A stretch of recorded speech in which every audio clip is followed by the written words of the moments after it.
Let's be real. I didn't win the lottery. I didn't build a business. I didn't even get handed down wealth. I changed how I think.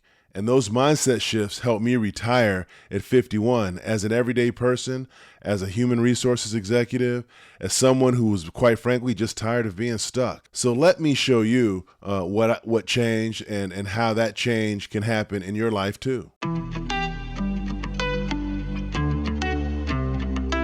Hey, I'm Sabado. I'm the Everyday Retiree.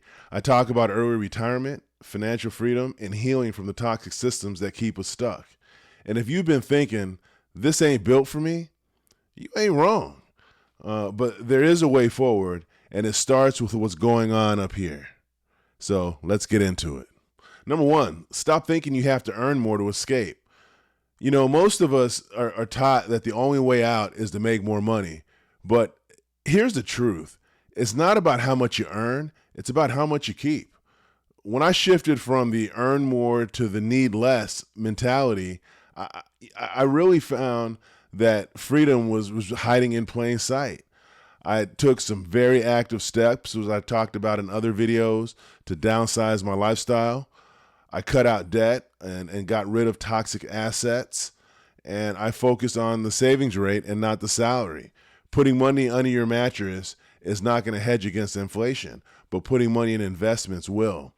And that really gave me leverage like I never had before. And I never thought that I had that type of leverage before.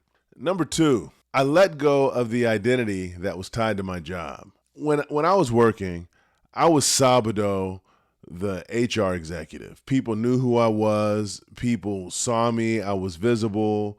And in the worlds that I moved in, that title really meant something. And especially as a black male in the C-suite, because there's just not a lot of us there.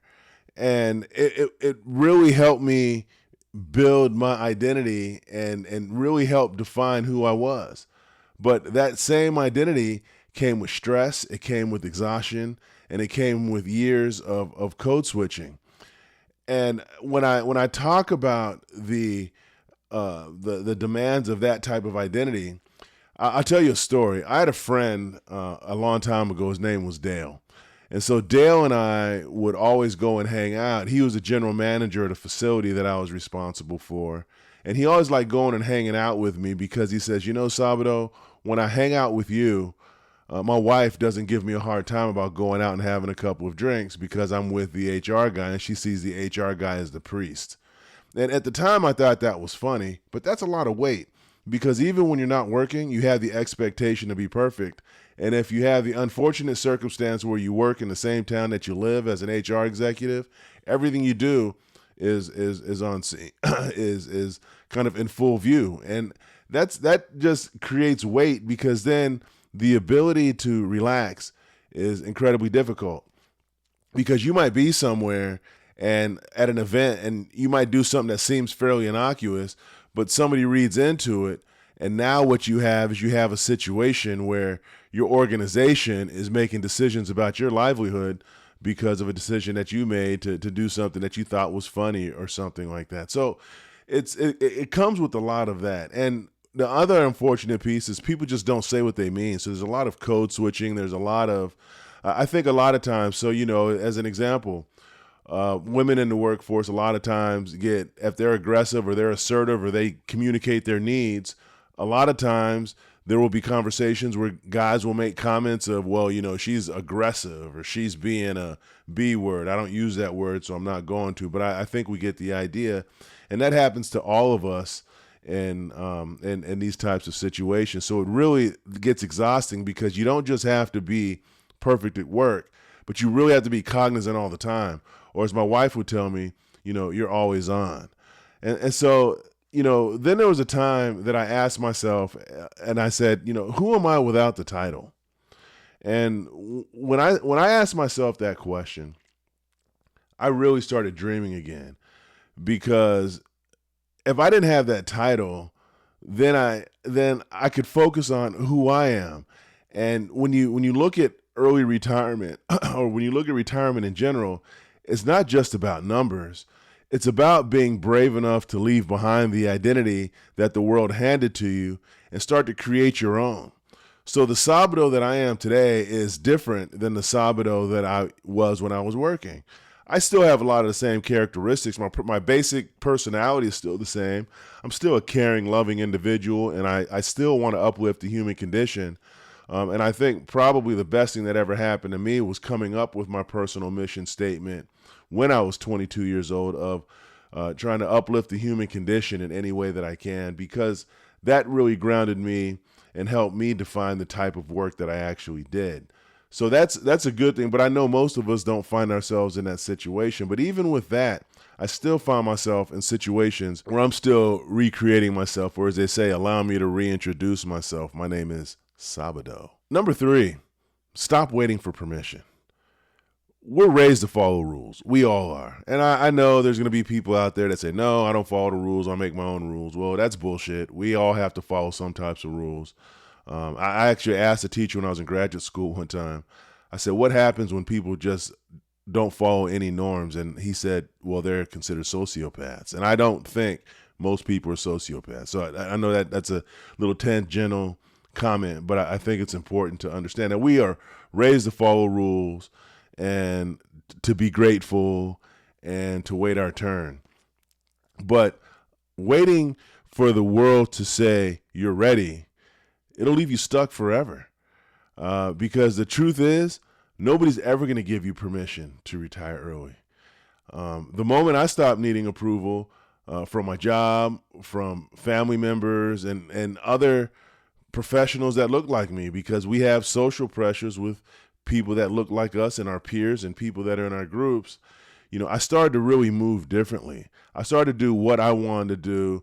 I really started to look at what made me happy, and I really started to focus on, what do things look like for me, and I stopped asking myself that key question of if I could retire, and then I started planning how, and I just did it. And to this day, there are people that are still surprised that I took the step and that my wife took that step, and I hear it all of the time. So now I'm in a situation where I wake up without an alarm. I spend time on things that matter. At least they matter to me. And at the end of the day, that's the most important thing. I focus on things that are important to me. I volunteer with women's shelters. I volunteer at the Master Gardener program. I'm able to work on my health. I'm able to work on my relationship with different family members. I'm able to be a better friend to the people that I know. All those things that are just really important to me, I'm able to focus on those things.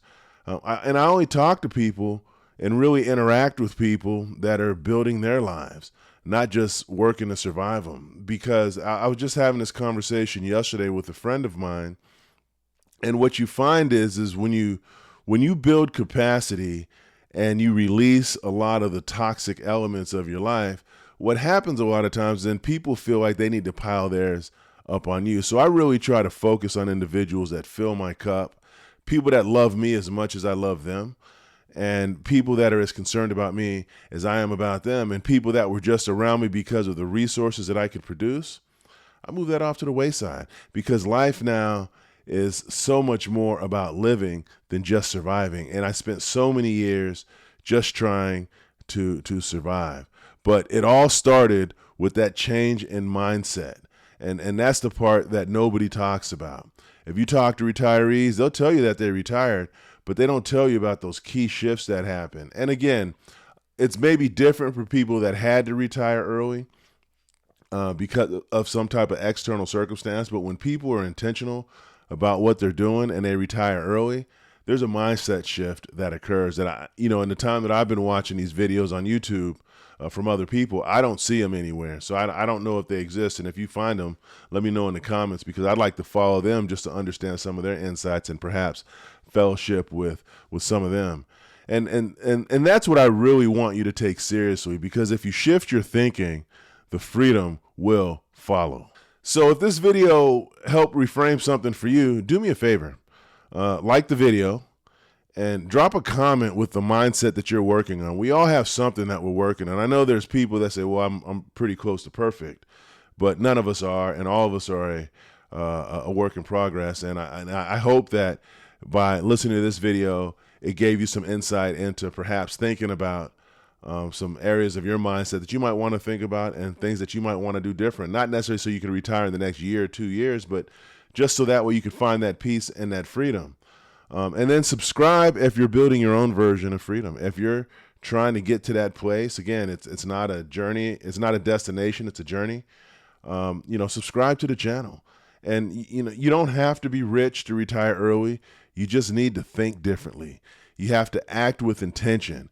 So on that note, I'm going to cut it short. I'm Sabado. I'll see you next time. And always remember, it's never my intention that everybody retire early, but it is my intention that you live your best life. So have a good rest of your day, and I will talk to you soon.